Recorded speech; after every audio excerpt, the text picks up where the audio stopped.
बांधी जे बरख तालीमदान ऐं अज़ीम उस्ताद अब्दुल कादिर डाहिरी जी पहिरीं वसी बांधी ग्रेजुएट सोसाइटी पारां संदसी ॻोठ वली मोहम्मद डाहिरी में नहायत अक़ीदत ऐं एहतराम सां मल्हाई वई, जंहिंमें उस्ताद शागिर्दनि सियासी समाजी अॻवाननि ऐं सिविल सोसाइटी जे माण्हुनि भरपूर शिरकत कई।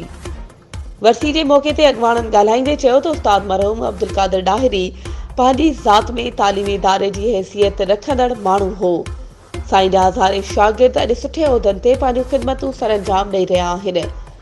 हुननि वधीक चयो त साईं अब्दुल कादिर डाहिरी 65 साल मुख़्तलिफ़ इदारनि में तालीम कयनि पिया, जंहिंजो ख़्याल भरे नथो सघिजे।